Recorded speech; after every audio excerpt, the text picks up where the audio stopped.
Assalamualaikum dan salam sejahtera.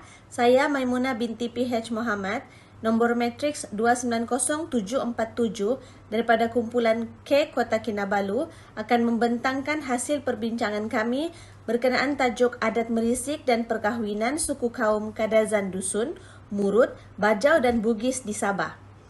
Saya mulakan dengan bahagian pengenalan. Sabah atau negeri di bawah Bayu terkenal dengan adat dan tradisi kaum yang pelbagai. Selain hidup dalam toleransi dan harmoni, masyarakat Sabah juga sering menjalankan adat serta tradisi mereka secara terbuka.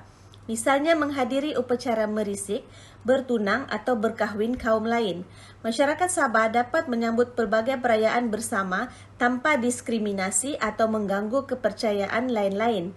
Bentangan ini adalah mengenai adat merisik, bertunang dan berkahwin bagi 4 suku kaum Sabah iaitu Kadazan Dusun, Murut, Bugis dan Bajau.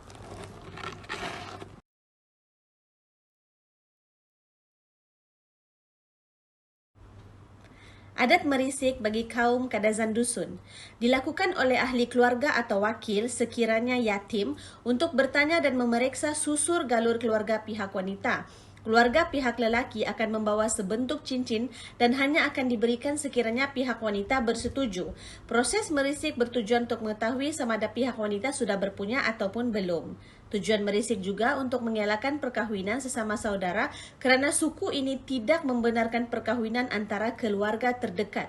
Namun sekiranya didapati kedua-dua pihak adalah bersaudara, maka sogit akan dijalankan sekiranya pasangan tetap ingin bersama. Sogit merupakan satu bentuk dendaan yang diberikan kepada pesalah laku atau mereka yang telah melanggar adat. Boleh berupa pemberian binatang ternakan seperti lembu, kerbau dan lain-lain mengikut persetujuan pihak yang mengenakan dendaan. Sekarang kita masuk ke bahagian pertunangan kaum Kadazan Dusun. Proses seterusnya selepas pihak wanita bersetuju dengan risikan serta selepas keluarga lelaki mendapat mimpi yang baik selepas pulang. Sekiranya pihak lelaki mengalami mimpi tidak baik selepas itu, maka pertunangan tidak akan dilakukan. Namun, sekiranya pertunangan dijalankan, maka kedua-dua pihak perlu menyediakan tarikh perkahwinan, perjanjian dan berian. Berian merupakan wang hantaran khusus buat pihak wanita diumpamakan sebagai mas kahwin. Sekiranya perjanjian pertunangan dibatalkan atau melebihi daripada tarikh yang ditetapkan, pihak wanita perlu mengembalikan semula semua bentuk hantaran terhadapnya. Terdapat beberapa barangan yang dijadikan sebagai hantaran. Antaranya ialah tasor, iaitu tempat meletakkan pinang daripada tembaga atau perak, tinokol, iaitu canang atau gong, tajau, sebuah tempat minuman yang akan diisi dengan tapai atau lihing iaitu minuman berasaskan nasi yang difermentasi. Seterusnya, perkahwinan bagi kaum Kadazan Dusun. Akan berlangsung pesta selama beberapa hari atau tempoh masa bagi merayakan upacara ini. Upacara Miohon Pinisi akan dijalankan dan ia merupakan nazar perkahwinan menurut cara tradisional. Pengantin akan menjalankan upacara menggenggam nasi dan saling menyuap antara satu sama lain.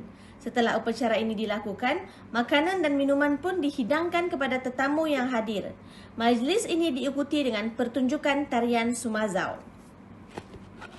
Suku kaum Murut merisik. Proses ini dijalankan sebagaimana risikan suku kaum Kadazan.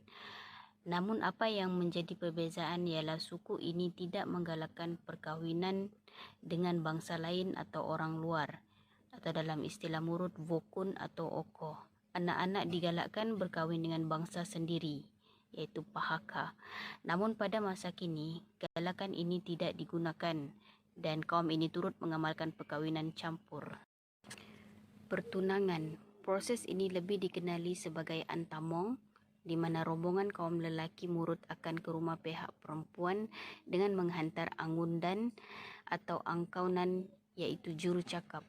Angundan atau angkaunan yang terdiri daripada 8 orang iaitu 4 lelaki dan 4 perempuan akan membawa bungkusan dan tapai untuk membincangkan hal perkahwinan. Peranan angundan adalah untuk memastikan berian yang dipersetujui dihantar mematuhi ketetapan berian seperti yang telah dipersetujui. Dalam proses pertunangan, perundingan akan berlangsung atau dikenali sebagai angatora papandai. Perkahwinan. Perkawinan kaum ini terkenal dengan adat barian sampai mati. Barian bermaksud berian atau mas kawin. Lelaki wajib membayar mas kawin kepada pihak perempuan hingga akhir hayat lelaki tersebut, walau telah berkahwin dan mempunyai anak. Sekiranya berlaku masalah di pihak keluarga isteri, maka suami wajib membantu dengan peralatan yang sesuai. Memiliki gadis murud bererti pihak lelaki kena memenuhi tuntutan barian daripada keluarga pihak perempuan kerana mereka berhak menuntut apa sahaja barian pada bila-bila masa. Adat merisik dan perkawinan suku kaum Bajau. Perkawinan kaum Bajau di daerah Kota Belud, bahagian Pantai Barat Sabah, mempunyai sedikit persamaan dengan orang Melayu di Semenanjung Malaysia. Kaum ini sangat mementingkan pelaksanaan setiap upacara dalam adat perkawinan mereka yang melibatkan 7 peringkat utama, dimulai upacara tilau-tilau dan mendo, merisik dan meminang, diikuti seruan betunang, norong menyerah hantaran, mandi bedak, malam berinai, nikah dan sanding. Nengendo menjemput pengantin perempuan ke rumah pihak lelaki dan nengende menghantar semula kedua-dua pengantin ke rumah pihak perempuan. Pertunangan atau seruan. Keluarga akan berbincang tarik pernikahan. Suatu ketika dahulu, tarik berdasarkan bintang 12 bagi memilih tarik terbaik. Namun kini tidak dijalankan kerana kepercayaan agama masing-masing. Acara mandi bedak atau malam berinai diadakan sebelum majlis nikah dan bersanding. Antara bahan yang digunakan adalah beras kuning, inai, bunga rampai dan santan kelapa beserta daun pandan. Bedak dilumur di seluruh tubuh pengantin bagi membuang kotoran. Hanya ahli keluarga terdekat dibenarkan hadir. Bagi memeriahkan majlis acara bertitik dan berunsai atau muzik dan tarian tradisi Bajau, selang-seli pantun diadakan sepanjang malam selepas selesai acara merenjis. Seterusnya, perkawinan.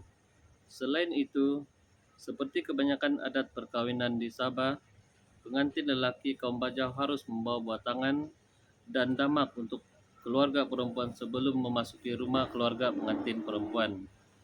Ketibaan pengantin lelaki biasanya ditandai dengan beberapa das tembakan di udara. Semua itu dipengaruhi oleh status pengantin lelaki.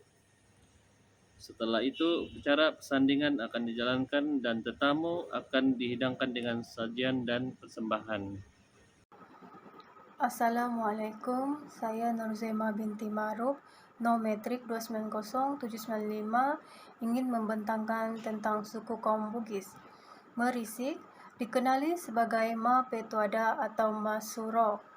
Dijalankan di rumah pengantin perempuan untuk membincangkan Ma Tanre Eso waktu perkawinan, jenis sundreng atau sompa mas kawin, belanja alau duwi manre belanja perkawinan, penyelenggaraan majlis termasuk pasio, 1 seladia dan lise, sompa hadiah 1 set barang tradisional khususnya dalam kalangan orang berada. Perkawinan pula, kemuncak kepada upacara kaum Bugis ialah pada ketika hari perkawinan. Tetamu yang dijemput perlu membuka dulang dan mengambil sebatang rokok lalu membakamnya. Adat ini penting terutama bagi tetamu yang mempunyai anak dara kerana cara ini diharapkan agar anak mereka kelak akan menemui jodoh. Walau bagaimanapun, adat ini hanya dijalankan ketika menjemput tetamu dalam kalangan orang Bugis. Pasangan pengantin yang terus memperagakan baju bodoh. Baju bodoh diperagakan oleh golongan istana pada zaman Kesultanan Bugis. Apabila selesai majlis di rumah perempuan, pada keesokannya persandingan akan terus berlangsung di rumah lelaki. Kehadiran pengantin perempuan di rumah pasangan digelar marola. Sekiranya berkunjung ke rumah mentua, ianya digelar adat mapetua atau mengenali keluarga mentua dilakukan di rumah pihak lelaki.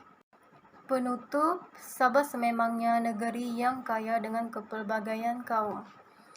Toleransi dapat dilihat dengan jelas melalui keterbukaan orang ramai dalam menjalankan adat dan kepercayaan masing-masing.